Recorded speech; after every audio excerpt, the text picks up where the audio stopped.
Welcome, adventurers. What's going on, guys? My name is Cody. This is Taking 20, and I'd like to welcome you to the first video in my new Fantasy Grounds Master Series. This is a series that a lot of people have asked me for over the years, and I hadn't had a lot of time to do it, but now I do, so we're going to jump into this thing. This series will take you from the ground up, so if you have never played in Fantasy Grounds, don't worry. This will help you build a solid foundation to work from, and you'll be a master in no time. Let's get started. Okay, so the first thing we need to do is to create a game. So come over here to create a new campaign. Give your campaign a name. I usually like to just put Dungeon Master for the username. And then down here, you will select whatever rule set you'd like to use. I'm going to go ahead and select 5e, of course. Now, over here in the Extensions tab, you may or may not see a lot of different options for you, depending on how much content you have unlocked. For the time being, I would suggest go ahead and choosing this 5e theme. Again, it's personal preference, but I really like the way that it looks, and I think it's kind of easy on the eyes. The last thing we need to do is over here in the alias and address information, go ahead and check this enable alias button, and that will generate 4 different random words for you. These words will be what you hand out to your players or PM to your players so that they can join your game. Okay, now the game is loaded, and the first thing you'll be greeted with is this little campaign setup.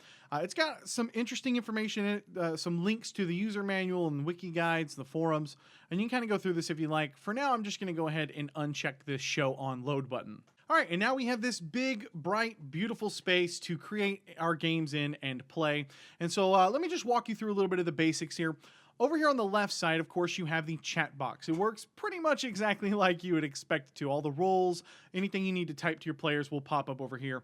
One thing I'll note is that if you want to resize this thing, and I actually do recommend that, you can just right-click it, go to Unlock Position, and then grab this little arrow down here, kind of resize this how you like it, drag it wherever you want, and then just right-click and lock position back. Now, down here on the left side, you'll see some modifier stuff. We'll go into that a little bit later.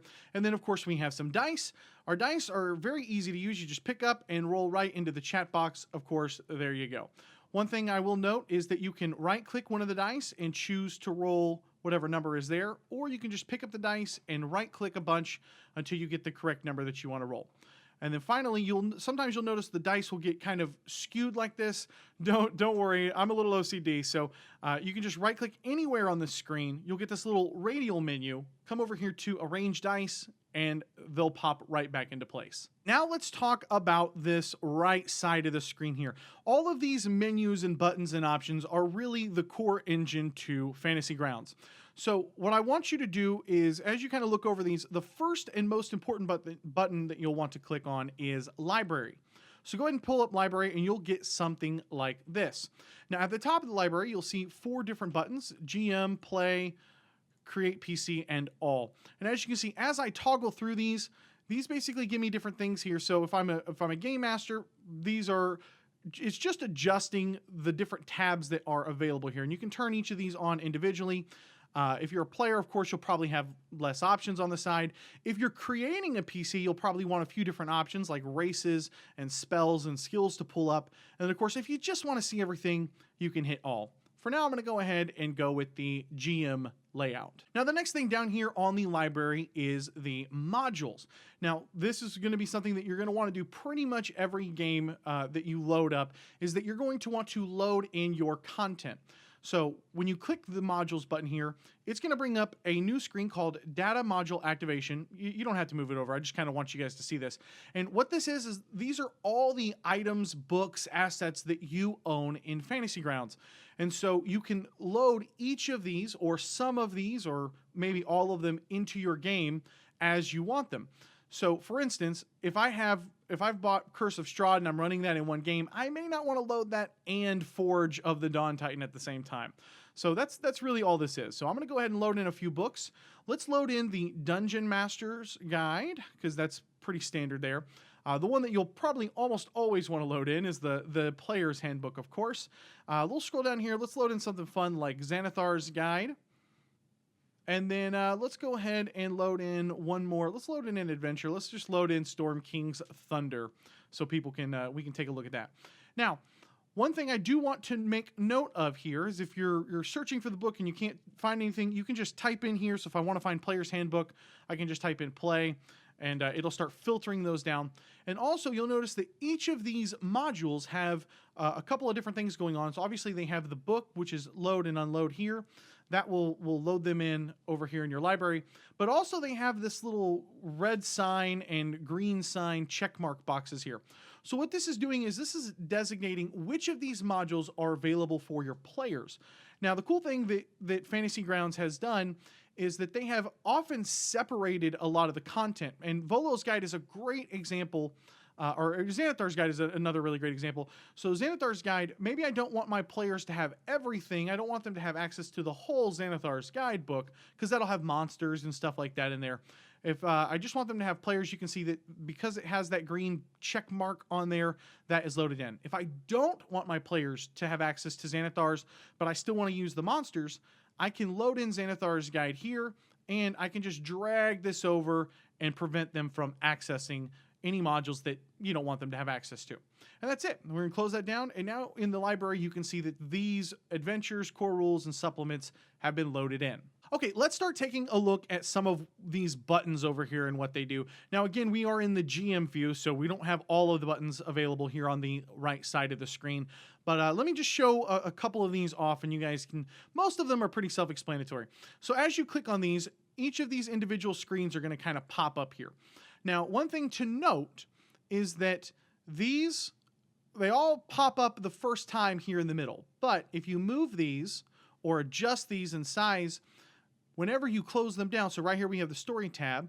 So the next time I go over here to my story tab and click on that, you can see that it's going to pop up right back in the same place.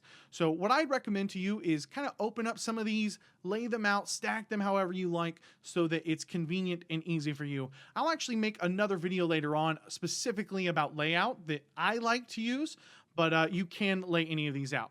Now, in addition to that, each of these tabs here have filters built in at the top. So up here on the table section, this is a great one to look at. I can pull up tables just from the DMG. I can pull them up by chapter, or I can go over here to see the Storm King's Thunder tables, or I can even go to Xanathar's. I can even create a blank set or section, come down here to this little edit button. Most of these will have something like this. And again, by the way, if you didn't choose the 5e theme, it might look a little bit different for the skin, for what the appearance actually looks like, but the button will still be in the same place and function identically. So let's go ahead and come over here, and just to kind of show you what some of these do. So like on tables here, if I want to do, you know what, let's not do treasure. Let's do random dungeons. Don't we have a random, there we go, we got random dungeons right here.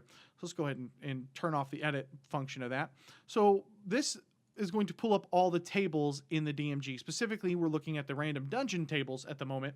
So I've clicked on one, I've pulled up a random door type, and I can just hit this roll button here, and that will give us a roll on the table here. So we've just got a little wooden door. All right, so let's just run down the line here. PCs, this is going to be where all of the player characters are loaded in. So when your players load into your game, they can double click on their character, and that will give them access to all of their character sheets. Notes is pretty self-explanatory. You can come in here, you can add a note, type out whatever you want, you can lock it down. You can even make it public for your players. So if you're starting to build out some stuff about your world, you can do that as well. Now, one thing I want to note here, so let's go ahead and just type in a test, and then we'll just come down here to enter any text. This is a, this is a test, and we'll just click off of that. So, and you can lock or unlock it. So anytime you see one of these buttons, and again, the button might look a little bit different if you're working under a different theme, but you can grab anything with one of these buttons and drag it down here to the hotbar. So now when I click on this right down here on the bottom, it will pull that right up. Next up, we have images and maps. So this is pretty much exactly what you think it is. You can, again, sort through these things. So you can sort through just the Storm King's Thunder DM maps or just the battle maps and take a look here. Also, if you are running your own homebrew game, what I suggest is going to this new folder or this new tab here, going into your folder, and then you can drag in images into this particular folder, and that will they'll start populating here for you to click on and share. So if you're not running Storm King's Thunder or an official module, you can still run your own custom images and maps for your players. Story, this is pretty self-explanatory, but let me go ahead and click on this just so you guys can see it. So we have Storm King's Thunder loaded in, no additional modules, and you can see it's kind of breaking this down here into these different chapters. So we can go over here to chapter 1. Great Upheaval. This takes us on our adventures on levels 1 through 5 of this particular module. As you pull this up, it will basically break down this book into nice, clean segments for you. Again, anything here you can grab and drag down onto your hotbar. So if you want to just, this, you got the West Towers coming up, you can close this down, you get the West Towers pop up there. And they will also, in these, kind of show you additional links that you can open up. So there's their Storm King's Thunder table of contents. That's probably a good one to save there. Chapter 1 introduction, and all of these individual little things will be down here. So if I want to go to the Dripping Caves, I can look at this, and you can even use these little arrows at the bottom to kind of navigate between the pages. Quests is something that's kind of similar to stories, but a little bit different in the fact that they have specifically taken all of the bits in the adventures where they say award players XP for this, or if players do this, adventure, or they discover that this well was poisoned by so-and-so, award them additional XP. And that's kind of what these are like here. And again, you can create your own if you want as well. So if you're homebrewing and you're like, okay, I'm going to give 500 XP for this, or 200 XP if they do this a more stealthy way without alerting the guards, then you can award those. And we'll talk a little bit more about quests, because you can drag that XP to the players and award it automatically in the system. But for now, let's go ahead and move on. NPCs is going to basically be your monster manual. And so you can sort these by CR. You can filter these out down here. So you've got extra filters down at the bottom. So if I just want to look at CR5s, if I just want to look at stuff in the player's hand, well, not the player's handbook. Xanathar's Guide only has this one CR5 item, and it is, in fact, a trap. And so we can kind of dig around and look through there. I actually don't think we loaded up the monster manual, so that's probably why we're not getting very many options at the moment. But that is NPCs. And of course, if you have NPCs, you will also need encounters. So one thing that I recommend is if you are stacking, all of these little tabs up here, so that when they, when you click on them and they're opening back up, and you're stacking them over here to kind of organize your layout.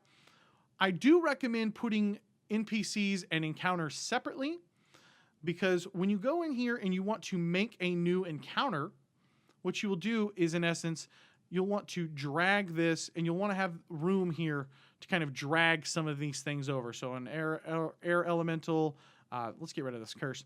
An air elemental, an albi, you can kind of build out your encounter. And once you've loaded things in, you can just hit this little calculate button right here, and this will refresh the CR and automatically generate what the appropriate XP award for that would be.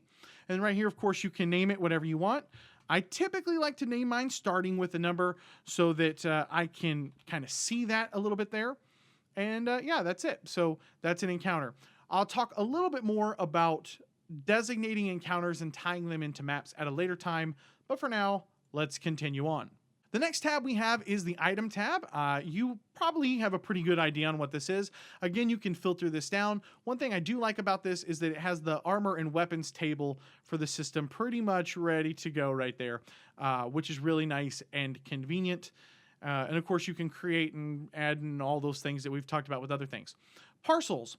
This is similar to how encounters work for NPCs, is kind of how items and parcels work together a little bit, where you can create awards ahead of time. So if you have a parcel that you're okay, I'm going to give my players a flying broom, you can create a flying broom parcel with 10 gold and a jade figurine statue all in one big thing, and drag that over and award that to your players. And then finally, what we have down here is tokens. Tokens, I usually kind of like to lay my tokens out down here at the bottom. With tokens, what you can do is you have a few different buttons here. And what I find is that you can create a shared folder, and this will be shared among all your games. So this is probably where I would store any tokens that I have. Any packs that you have, or anything that you find, art that you find across across the ether of the internet can be stored here. And so I've got some custom things in here. I've also got some stuff from the Dungeon Master's Guide, so you can drag those. There's your tokens. You can go back up.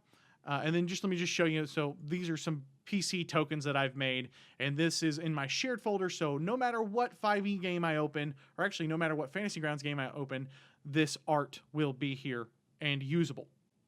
Okay, so what I want to do next is talk a little bit about these buttons up here in the top right corner. You have a couple of pretty normal ones, options and whatnot, and you can change the color of your dice. But specifically what I want to talk about is the combat tracker and the party sheet. Let's take a look at the combat tracker. So the combat tracker here already has one of our party members loaded in. I basically did that by just going to the PCs page and then just dragging Grendel Brew onto the combat tracker. So what I recommend is just go ahead and load your whole party into the combat tracker and leave them there. You won't really need to take them out once they're in there.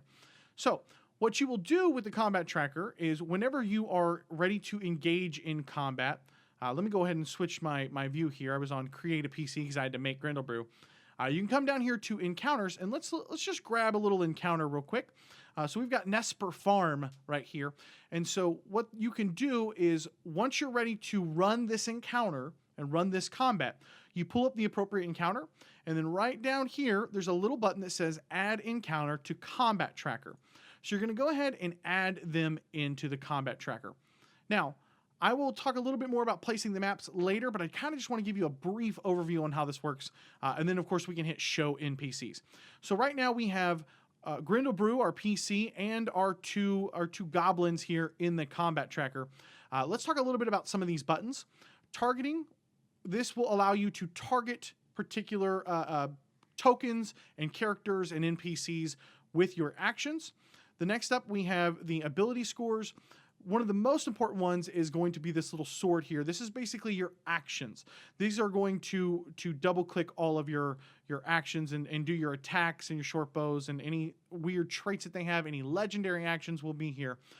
Next up is going to be space and reach. It's pretty self-explanatory. You don't really need that very often. And then finally is effects and conditions. This is one to take note of right here, specifically if you have players that drop to 0 and you want to, and then somebody heals them, it will leave that unconscious condition on them if they roll manually and don't roll through the history. So while you're in here, just maybe keep note of that on the effects tab. So as we kind of go through here to a combat, we can see that we can just hit this little arrow down here for the next actor. It will pop up here in the screen. We can reset the rounds, just type over it, and we can just filter through these particular combatants. And that is more or less the combat tracker. And again, we'll go more in depth in a later video about using the combat tracker, setting up encounters, and putting them on the map and whatnot. But for now, we're just kind of getting used to the UI. All right, the next thing that I want to show you guys is the party screen. Again, all we have in the party screen right now is Grendel Brew. And one thing that I like to do is I like to drag this down here because I will leave the space up here for maps. And I'll typically will leave the combat tracker up as well. And so down here you have the party sheet, and you have a few different tabs here. You have the main tab, and this will kind of give you a quick overview of the players. If you want to roll saves or skill checks or secret perception checks for your players, you can do all of those things down here. Maybe they need to make a save against a will save effect against a charm that they didn't notice, and you want to do that secretly. You can do all of those things down here. And just come over here. I said will. I meant wisdom, of course. What system am I playing? Wow, look at that Grendel Brew. He made a heck of a save there. Next up is inventory. So this is tying back into that parcels page that we talked about previously. So on the parcels page, we see that this is our Nesper Farm encounter up here. Let's come over here to our Nesper Farm parcel, and we can see that these are the things that the book says that the players find. They find 1 tinderbox, a sack of loot, with a few silver pieces and a few copper pieces. So we can just take this parcel and drag that and drop it right onto the party sheet.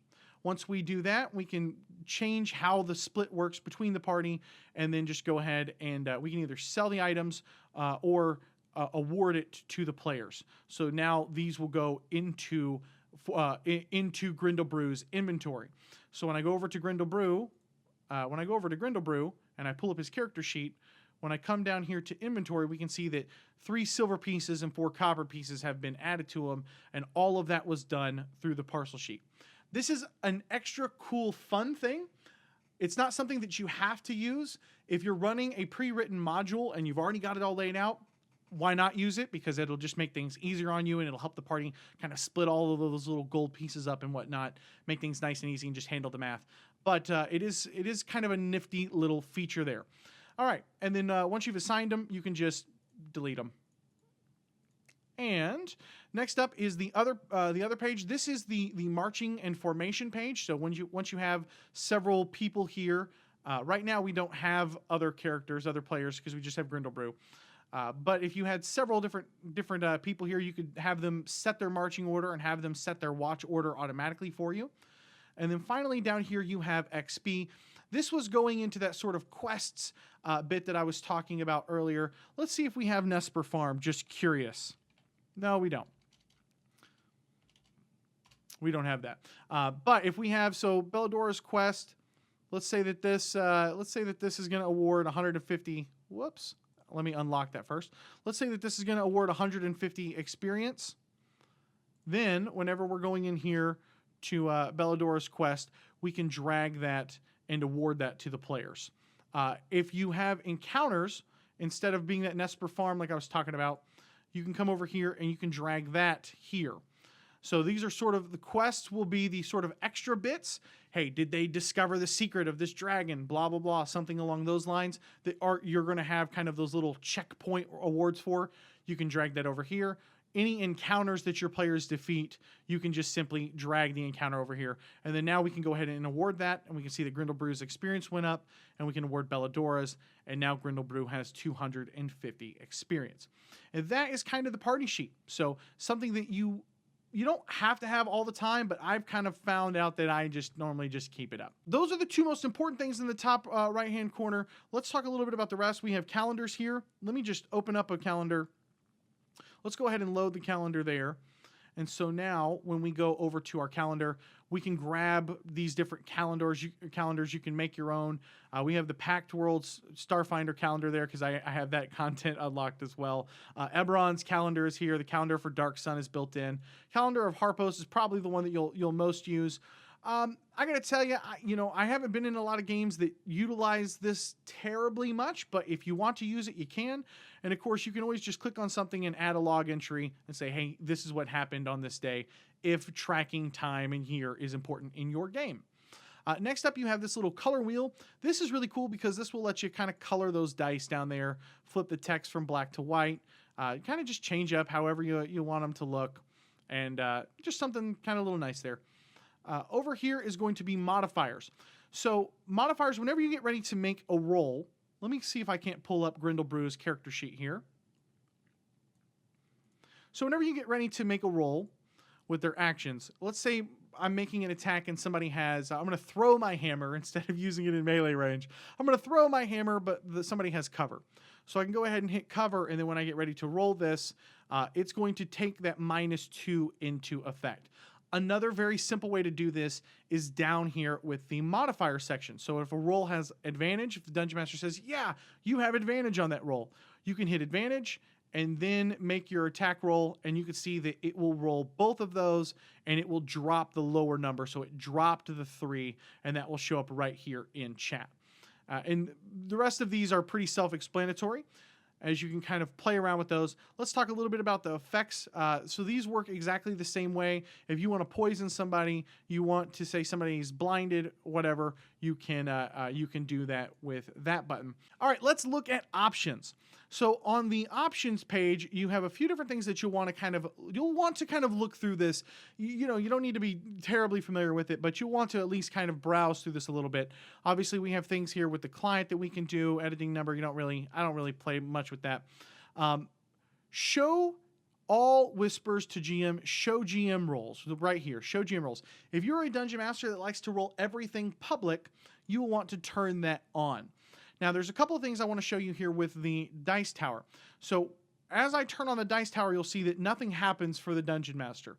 The reason that the Dice Tower is not showing up on the DM's screen is because I am not showing my roles. I'm automatically set all of my roles to be secretive. That's what those question marks mean.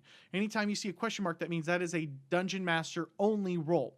So if I want to turn that off, what I can do is instead show GM roles. I can turn that feature on, and you can see suddenly we have this new dice tower down here. This is a really cool feature, and I use this a lot because what this does is I like to show my roles in my game, so I just turn that on, and then I turn on the dice tower. And what that will allow me to do is, so if I roll here, everybody can see this. There's no more question mark. This is now a public roll. All my players just saw that I rolled a 10. But if I still want to roll something secretive, I can just drag that same roll over to the dice tower, and now I've rolled a 13, and this has shown up secretively. So the players can no longer see this. This is now officially a Dungeon Master whispered roll. So there's a couple of things to take note of there. And the last thing I want to show you here in the options, because most of the stuff, guys, you'll be able to go through and kind of just play around with. It's really what I'd recommend. I don't think it warrants a lot of video time to that. Really just go in, dig in the options, look at these different things, see what you like, see what you don't, play around with it a little bit till you get comfortable. But I want to show you this desktop decal image. So we can see here, we can flip through a few different images, but we don't have a lot of options. So if you've purchased any of material from Dungeons & Dragons or from Starfinder or from any of the modules from Fantasy Grounds, you will have options in the Extensions tab when you're creating your game to change that. Let me show you how to do that. So what we're going to do, because we want to go back to the launcher, is we're going to right-click anywhere on the screen to bring up this radial menu, and we're going to hit Exit Program, but instead of hitting Exit Program again, we're just going to return to Launcher. Okay, now that we're back on our launcher, what we can do is come back over here to Load Campaign, and then down here in these extensions under the Campaign Details, we have the options to add in a few of these extensions. A lot of these extensions are modules or packs that you have purchased from Fantasy Grounds. A lot of them will have desktop decals as well. So let's slide down here to Storm King's Thunder, and we're going to go ahead and activate that, and that's it. Let's go ahead and hit start. Okay, now that we've loaded up, we see that we still have this big old D&D icon here. So let's come back over here to the options. Let's scroll down till we find desktop image. And now we can just kind of click through this, and now we've got some new interesting things for our players to kind of set the tone and set the theme here in the background to kind of filter around and play around with. So some very, very cool things and an easy way to add just a little bit of extra punch to your games. And it's really that easy. By now, you guys should have a good, solid foundation to build up on to jump in and start running your own games in Fantasy Grounds. And don't get me wrong, there are a ton of things and features and items in Fantasy Grounds that will make your life easier, and we're going to touch on all of them here in this series. And I, of course, want to give a huge shout out to all of the kick-ass patrons over at welcomeadventurers.com. It's because of you guys I can continue to do this, and for that I am so, so grateful. If you like what I do here, you want to see more content like this, head over to welcomeadventures.com to snag some rewards for yourself. If this is your first time here and you love role-playing games as much as I do, I'd love to have you subscribe. Every week I put out new videos on GM tips, player tips, tutorials like this, and more. So if that sounds like something you might be interested in, just hit that subscribe button down below and come join us. Thank you guys so much for watching. My name is Cody, and as always, may your games be filled with awesome memories and even better friends. I'll catch you guys next time. Yeah.